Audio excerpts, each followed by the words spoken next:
السلام علیکم ورحمۃ اللہ وبرکاتہ۔ امید ہے آپ سب خیریت سے ہوں گے۔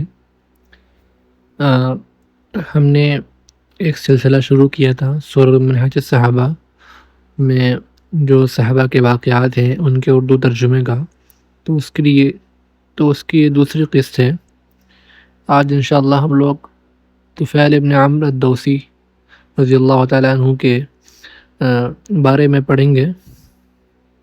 تو سب سے پہلے تو اللہم اجعل لہ آیۃ تعینہ علی ما ینوی من الخیر۔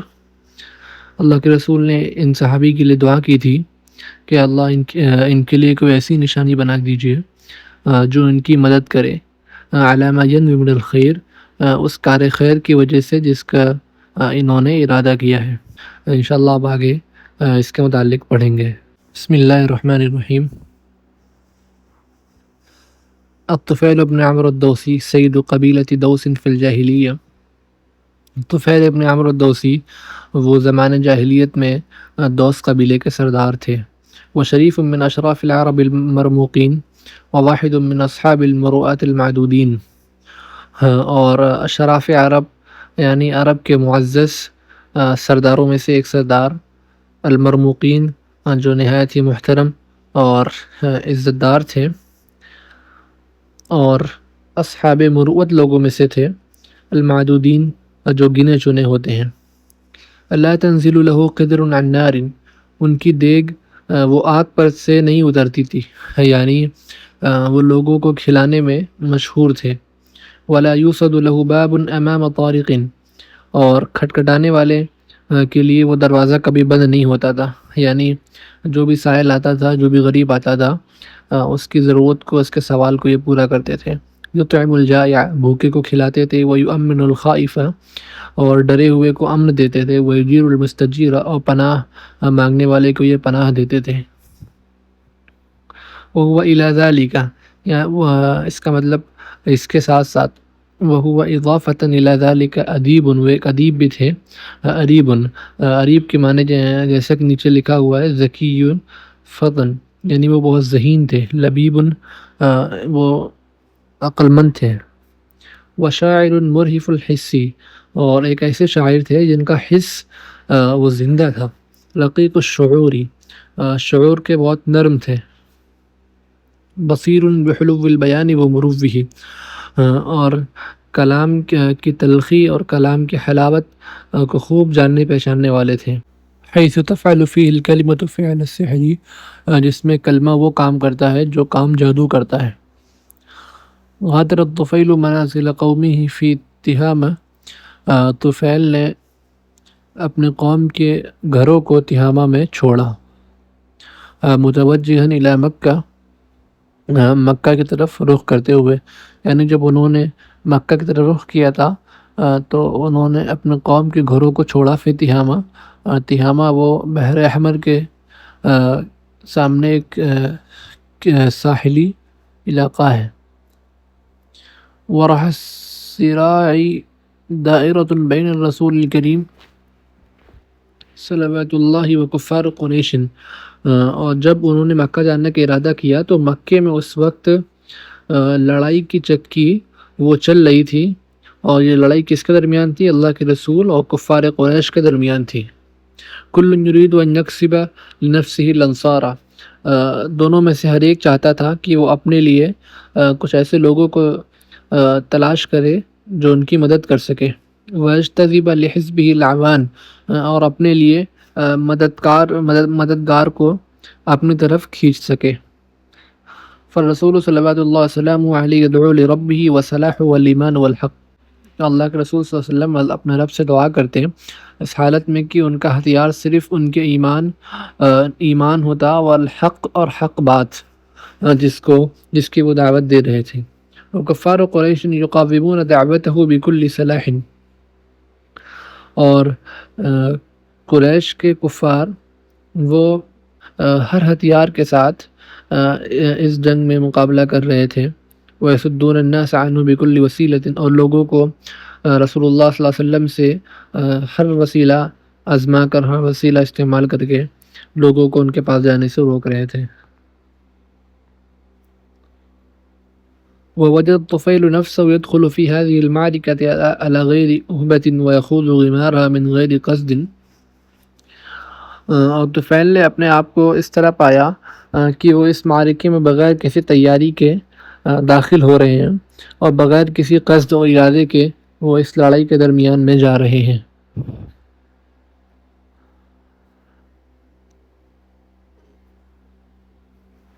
فهو لم يقدم إلى مكة لهذا الغرض.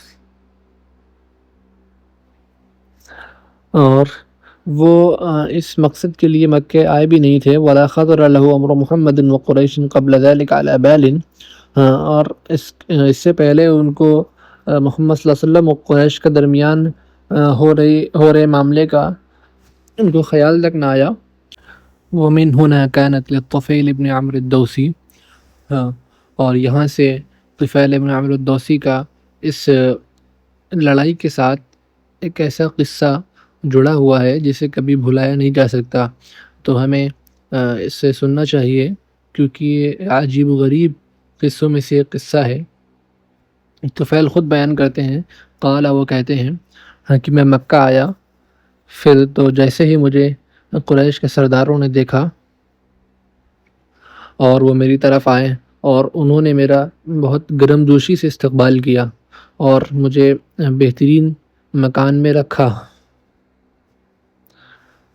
اور میری بہت عزت کے ساتھ مہمان نوازی کی.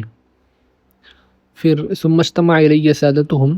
پھر میرے پاس ان کے معزز سردار اور ان کے بڑے لوگ جمع ہوئے اور انہوں نے مجھ سے کہا یا طفیل تم میرے شہر آئے ہو اور ایک شخص ہے جو یہ دعویٰ کرتا ہے کہ وہ نبی ہے.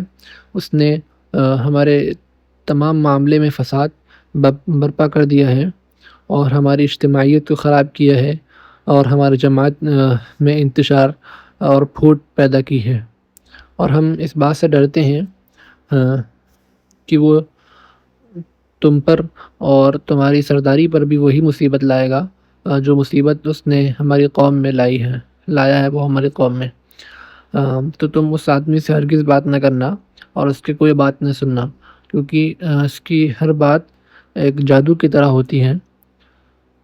وہ باپ بیٹے کے درمیان تفریق پیدا کر دیتا ہے، بھائی بہن کے درمیان اور شوہر اور بیوی کے درمیان وہ تفریق پیدا کر دیتا ہے. قال الطفیل نے کہا تو خدا کی قسم وہ لوگ برابر مجھ سے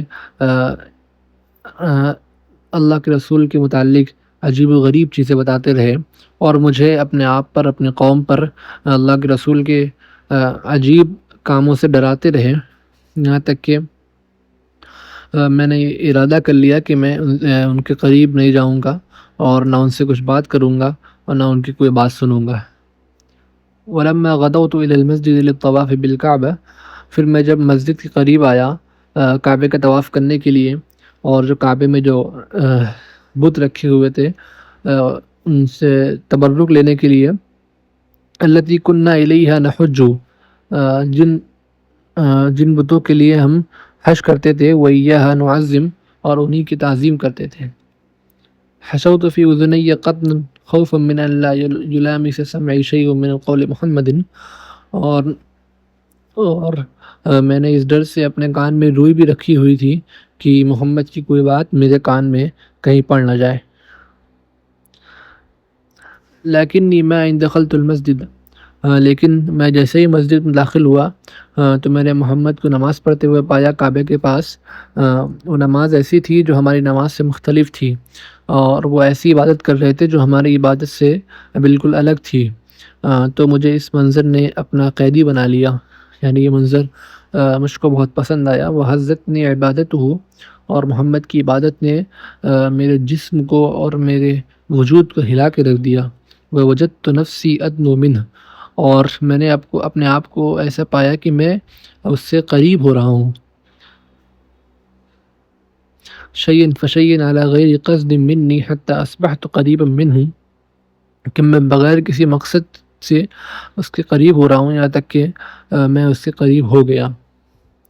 وَأَبَى اللَّهُ إِلَّا أَن يَصِلَ إِلَى سَمْعِ بَعْضٍ مِّمَّا يَقُولُ. اور اللہ نے فیصلہ کر دیا کہ میں محمد کی کچھ بات سن سکوں.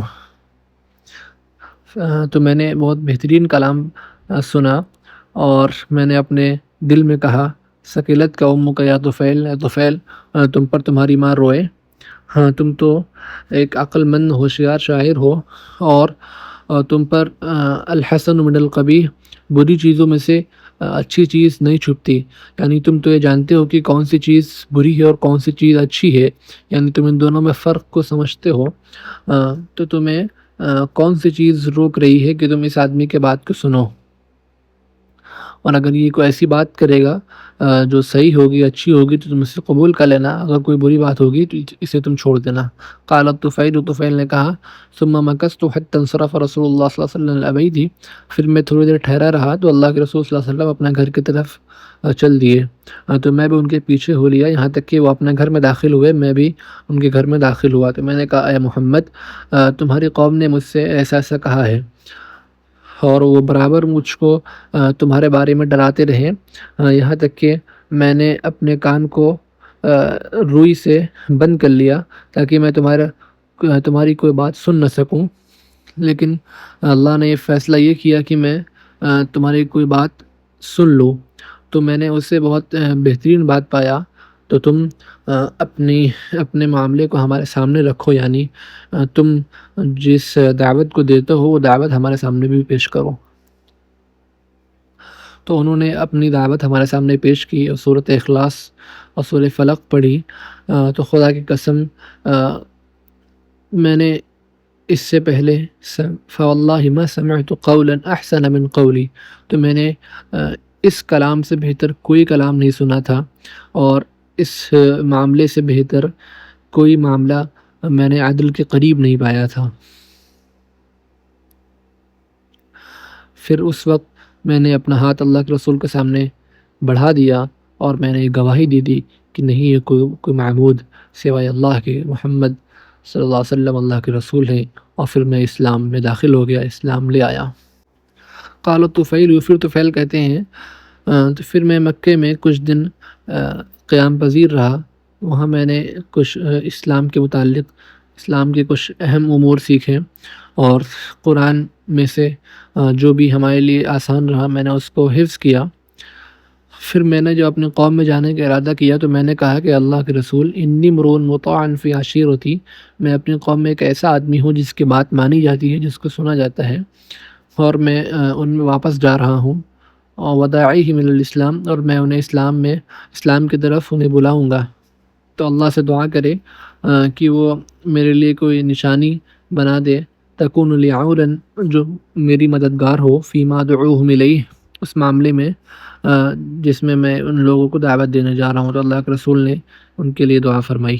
فخرجت الی قومی، تو میں اپنی قوم کی طرف نکلا، یہاں تک کہ میں جب ایک ایسی جگہ پر پہنچا جو جگہ ان گھروں سے کچھ اوپر تھی، موضع مشرف علی منازلہم، جو جگہ ان گھروں سے کچھ اوپر تھی، کچھ اونچائی پر واقع تھی، جس اونچائی پر سے سارے گھر دکھتے تھے، تو میرے دونوں آنکھوں کے درمیان ایک روشنی پیدا ہوئی، المصباح مثل المصباح، چراغ کی سی، تو میں نے کہا کہ اللہم اجعلہ فی غیر وجہی، اللہ میرے چہرے کے علاوہ کہیں اور یہ نشانی پیدا فرما دیجئے، فإنی اخشی ان یظنوا انها عقوبۃ وقعت فی وجہی لمفارقۃ دینہم، کیونکہ مجھے ڈر ہے کہ یہ قوم یہ سمجھے گی کہ اس نے اپنے دین کو چھوڑ دیا ہے، اس کی وجہ سے اس پر کوئی مصیبت آئی ہے، تو وہ نور وہاں سے ہٹ کر ان کی لاٹھی کے سر پر، یعنی ان کی لاٹھی کے اوپری حصے پر وہ روشنی چمکنے لگی، تو لوگ اس روشنی کو دیکھتے تھے، فی صوتی، میری لاٹھی و عصا پر، کالقندیل المعلق، اس لالٹین کی طرح جو لٹکی ہوتی ہے، وَأَنْ أَهْبِطُ إِلَيْهِمْ مِنَ الثَّنِيَّةِ، اور میں ان کی طرف اونچی جگہ سے نیچے اتر رہا ہوں، جب میں نیچے اتر گیا تو میرے والد میرے پاس آئے جو بہت بوڑھے ہو چکے تھے، تو میں نے ان سے کہا الیک عنی یا ابتی، اے ابا مجھ سے دور ہو جائیے، فلست منک ولست منی، میں تم سے نہیں ہوں اور آپ مجھ سے نہیں ہیں، قال ولم یا بنی، تو انہوں نے کہا کہ ایسا کیا ہو گیا بیٹے؟ تو میں نے کہا کہ میں اسلام لے آیا ہوں اور میں نے محمد صلی اللہ علیہ وسلم کے دین کی اتباع کر لی ہے۔ تو انہوں نے جواب دیا کہ اے بیٹا، میرا دین وہی ہے جو تمہارا دین ہے۔ تو میں نے کہا کہ جائیے اور غسل کریے اور اپنے کپڑوں کو پاک صاف کریے، پھر یہاں آئیے، میں آپ کو وہ کچھ سکھاؤں گا جو مجھے سکھایا گیا ہے۔ لہٰذا انہوں نے ایسے ہی کیا، وہ گئے، انہوں نے غسل کیا، اپنے کپڑے صاف کیے، پھر وہ آئے تو میں نے ان کے سامنے اسلام کو پیش کر دیا، پھر وہ اسلام لے آئے۔ پھر اسی طرح میری بیوی آئی تو میں نے اس سے بھی وہی کہا کہ مجھ سے دور ہو جاؤ، میں تم سے نہیں ہوں، تم مجھ سے نہیں ہوئے ہو۔ تو بیوی نے کہا کہ میرے ماں باپ آپ پر قربان جائیں، ایسا کیا ہو گیا ہے؟ فرق بینی و بینک الاسلام، تو انہوں نے جواب دیا کہ میرے اور تمہارے درمیان اسلام نے دوری پیدا کر دی ہے، اسلام نے فرق کر دیا ہے، تو میں مسلمان ہو گیا ہوں اور محمد کے دین کی میں نے اتباع کر لی ہے۔ تو بیوی نے بھی وہی جواب دیا کہ میرا دین وہی ہے جو آپ کا دین ہے۔ تو میں نے کہا جاؤ اور غسل کرو، پاک صاف ہو جاؤ، مما ذوالشرح کے پانی سے۔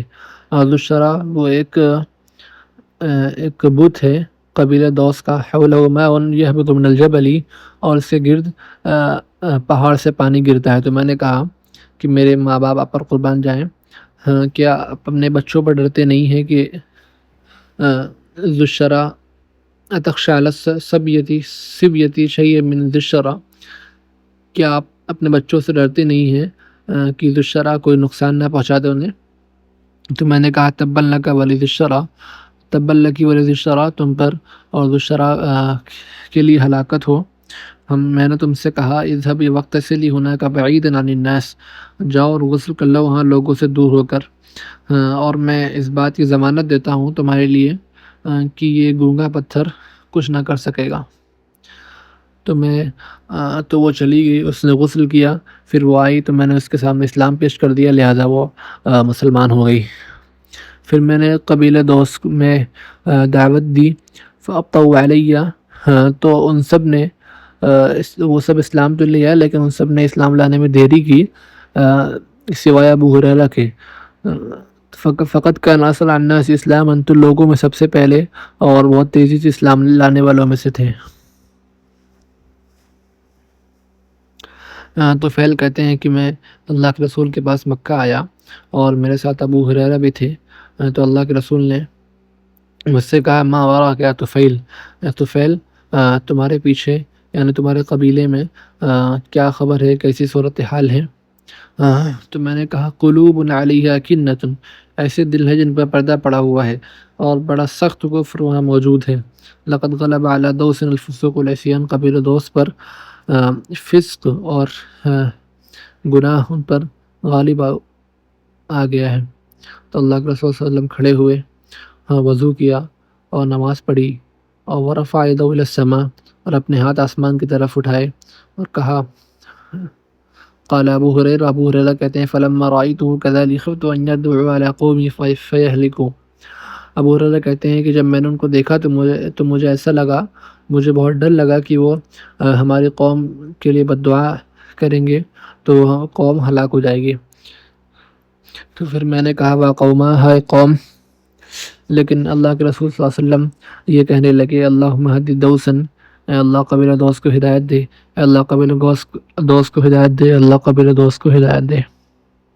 پھر میں طفیل کی طرف متوجہ ہوا اور کہا ارجع الی قومک وارفق بہم ودعوہم الی الاسلام، کہ اپنے قوم کی طرف واپس جاؤ اور ان میں نہایت نرمی کے ساتھ ان کے ساتھ برتاؤ کرو اور انہیں اسلام کی دعوت دو۔ طفیل کہتے ہیں کہ فلم ازل بارض دوس، تو میں برابر قبیلہ دوس میں ہی رہا، انہیں اسلام کی دعوت دیتا رہا یہاں تک کہ اللہ کے رسول نے مدینہ ہجرت کی۔ اور بدر، احد، خندق، یہ ساری لڑائیاں گزر گئی، تو میں اللہ کے رسول کے پاس آیا اس حالت میں جبکہ میرے ساتھ 80 گھرانے ایسے تھے قبیلہ دوس کے جو اسلام لا چکے تھے اور ان کا اسلام نہایت بہترین ہو چکا تھا۔ تو اللہ کے رسول مجھ سے بہت ہم لوگوں سے بہت خوش ہوئے، اور ہاں ہم لوگوں کے لیے مسلمانوں کے ساتھ خیبر میں مال غنیمت میں سے حصہ بھی لگایا۔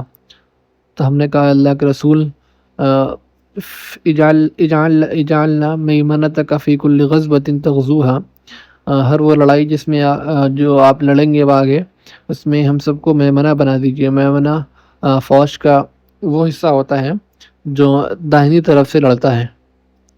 وجعل شعارنا مبرور، اور ہمارے شعار کو، شعار ایک طرف لفظ ہوتا ہے ایک، یعنی ہماری پہچان کو مبرور یعنی نیکی والا بنا دیجیے۔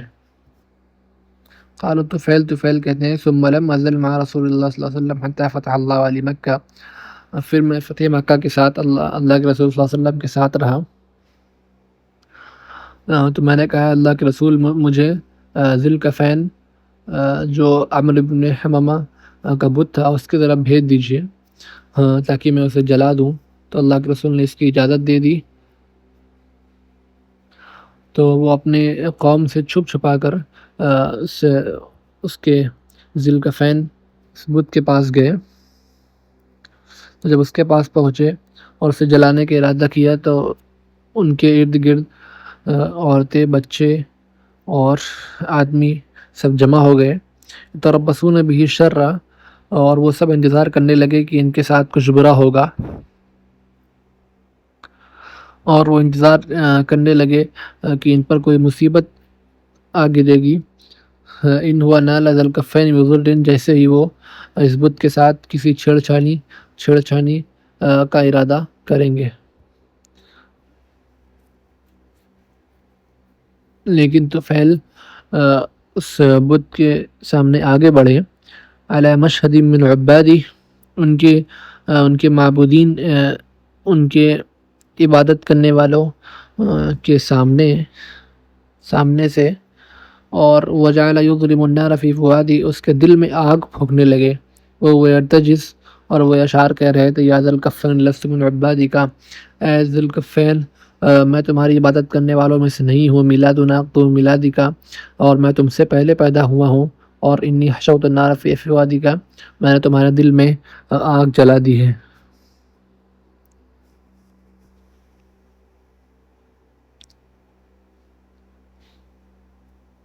اور جیسے ہی اس آگ نے اس بت کو تہس نہس کیا تو اس کے ساتھ ما تبقى من شرک دوس، تو اس کے ساتھ ساتھ قبیل دوس میں جو شرک بچا ہوا تھا وہ بھی اس کے ساتھ تہس نہس ہو گیا، وہ جل کر خاک ہو گیا، اور تمام قوم مسلمان ہو گئی اور بہترین اسلام لائی۔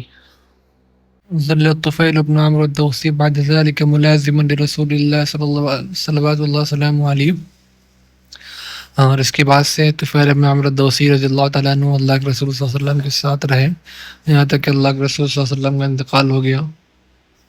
ولما آلت الخلافت من بعد الى صاحبہ، اور جب خلافت ان کے بعد رسول اللہ صلی اللہ علیہ وسلم کے بعد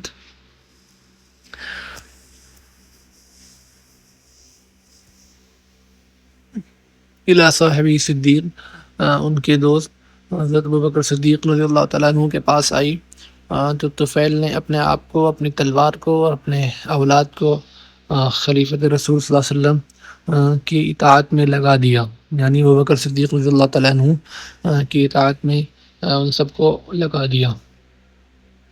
اور جب مرتدین سے جنگیں شروع ہوئیں تو طفیل مسلمانوں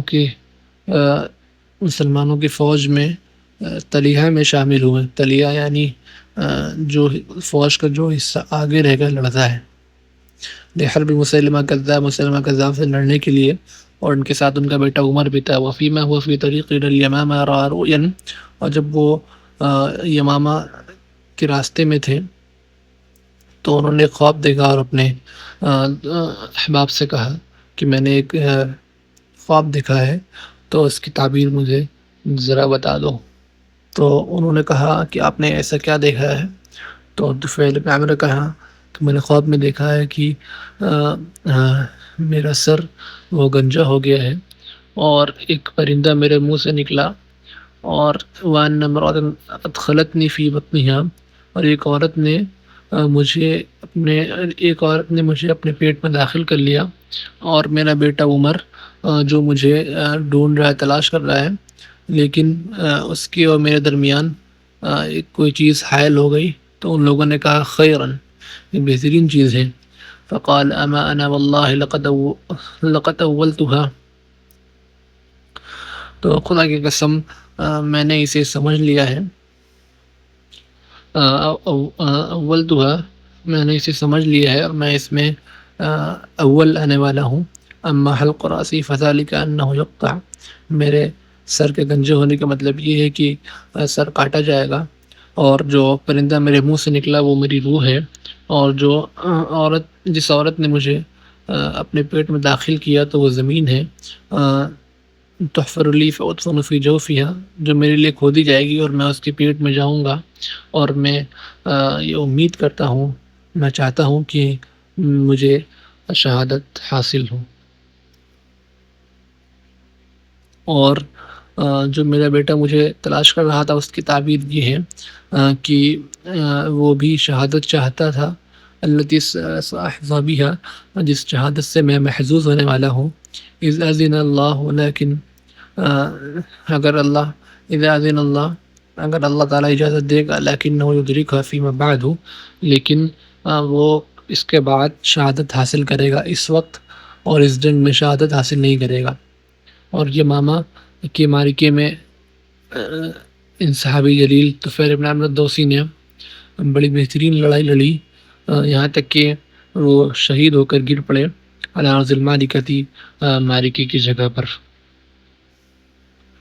اور ان کا بیٹا فما زال یقاتل، وہ برابر لڑتا رہا یہاں تک کہ زخموں نے اسے بوجھل کر دیا اور اس کا داہنا ہاتھ کٹ گیا۔